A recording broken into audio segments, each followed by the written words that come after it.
kami dari kelompok 5 matkul pengantar ekonomi akan membawakan materi tentang pasar persaingan sempurna dengan saya, Ivana Juni Andira dengan NIM 24022000344 dan rekan saya. Perkenalkan, nama saya Selo dengan NIM 24020000342. Perkenalkan, nama saya Nabila Alia dengan NIM 24022000343. Perkenalkan, saya Ufiatilele dengan NIM 24022000344. Pertama, di sini saya akan menjelaskan apa itu pasar persaingan sempurna. Pasar persaingan sempurna adalah pasar yang di dalamnya meliputi penjualan dan pembelian dengan jumlah banyak. Dengan catatan kedua pihak tersebut terdapat mempengaruhi harga, sebab harga sudah ditentukan oleh pasar itu sendiri. Yang kedua, ciri-ciri pasar persaingan sempurna, yaitu banyaknya jumlah pembelian dan penjualan, barang atau jasa yang diperdagangkan sifatnya homogen, faktor produksi sangat berhemat, terdapat kebebasan dalam pengambilan keputusan, penjualan dan pembelian mengetahui kondisi pasar, produsen bebas keluar masuk pasar. Yang ketiga, mekanisme pasar persaingan sempurna, yaitu banyaknya penjual dan pembeli. Tidak ada satupun pihak yang bisa mengendalikan harga. Harga ditentukan oleh interaksi antara barang dan permintaan. Kedua, barang homogen. Produksi yang ditawarkan oleh sebagian penjual dianggap tidak identik, sehingga pembeli tidak membedakan antara produk penjual yang satu dengan yang lain. Tiga, informasi sempurna. Semua pelaku pasar atau penjual dan pembeli memiliki informasi yang lengkap tentang harga dan kualitas barang di pasar. Keempat, tidak ada hambatan masuk dan keluar. Perusahaan bebas masuk atau keluar dari pasar tanpa hambatan berarti memungkinkan persaingan yang dinamis. Selanjutnya saya akan menjelaskan problem dalam pasar persaingan sempurna. Yang pertama, tidak realistis. Yang kedua, tidak memperhitungkan faktor eksternal. Yang ketiga, tidak memperhitungkan perbedaan geografis. Yang keempat, tidak ada barang substitusi. Yang kelima, tidak ada inovasi. Teori versus realita persaingan sempurna.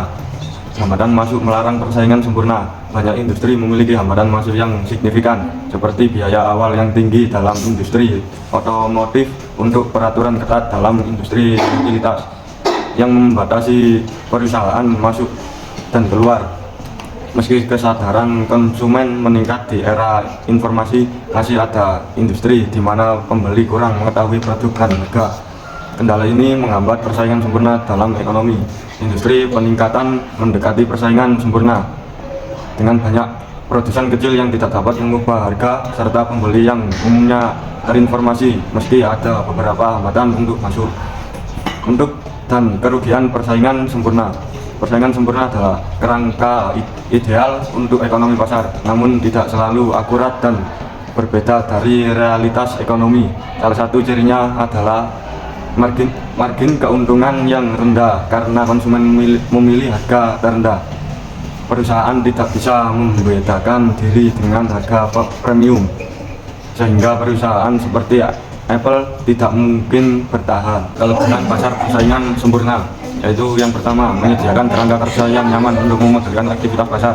Yang kedua, menunjukkan bagaimana produsen diberi insentif untuk memberikan harga yang lebih rendah. Yang ketiga, penentuan harga pasar persaingan sempurna ini tidak ada campur tangan dari pemerintah ataupun dari asosiasi produsen murni, terbentuk lewat mekanisme harga.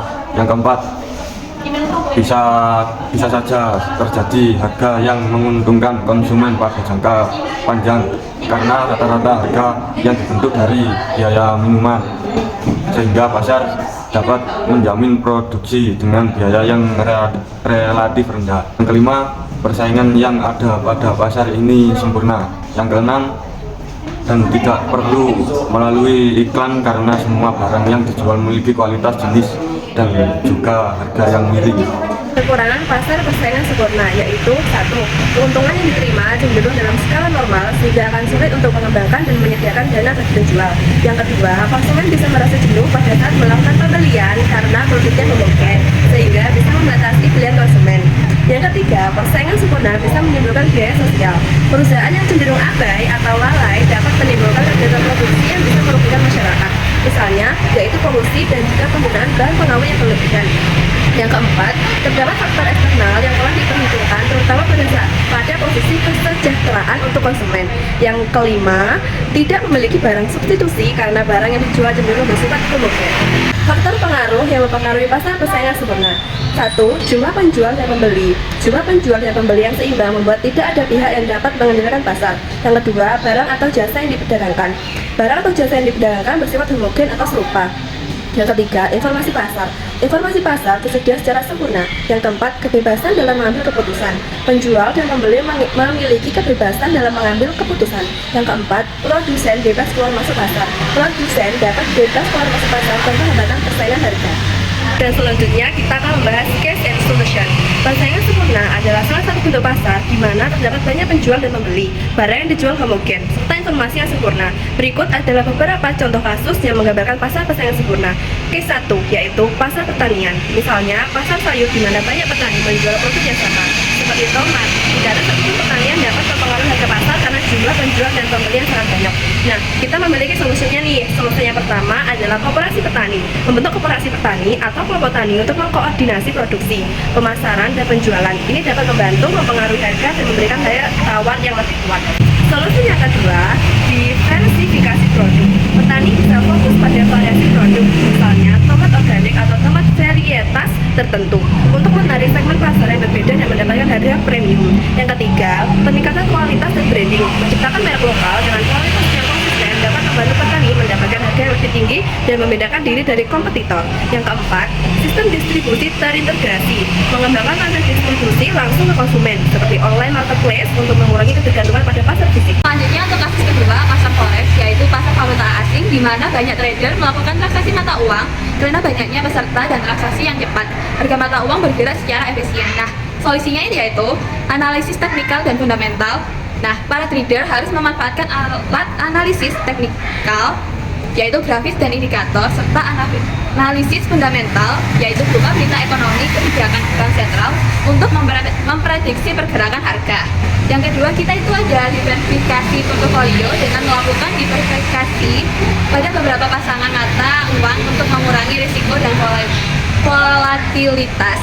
Nah, untuk yang ketiga, strategi hedging, menggunakan teknik hedging untuk melindungi nilai investasi dari fluktuasi harga yang tiba-tiba.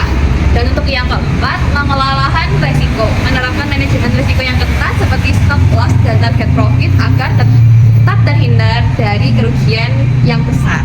Selanjutnya yaitu case ketiga, pasar saham untuk saham blue chip. Saham-saham dari perusahaan besar yang memiliki banyak pembeli dan penjual, harga saham ini dipengaruhi dari penawaran dan permintaan yang luas. Nah, solusi kita yaitu strategi investasi jangka panjang. Investasi jangka panjang pada saham blue chip harus difokuskan untuk jangka panjang dengan harapan capital gain yang stabil dan dividen yang konsisten. Yang kedua yaitu portofolio dan yang seimbang. Menyeimbangkan portofolio dengan saham yang lebih volatile dan beresiko tinggi yang memiliki potensi return lebih besar untuk mengompensasi stabilitas saham blue chip. Yang ketiga yaitu dollar cost average. Strategi pembelian secara berkala dengan jumlah yang sama untuk mengurangi dampak volatilitas harga dan memanfaatkan harga rata-rata yang lebih rendah. Dan yang terakhir yaitu memanfaat dividen, menginvestasikan kembali dividen dari saham blue chip untuk mendapatkan keuntungan gabungan yang lebih besar dalam jangka panjang. Izinkan saya, perwakilan dari kelompok 5 dengan materi persaingan pasar sempurna, ingin menutup materi PPT hari ini.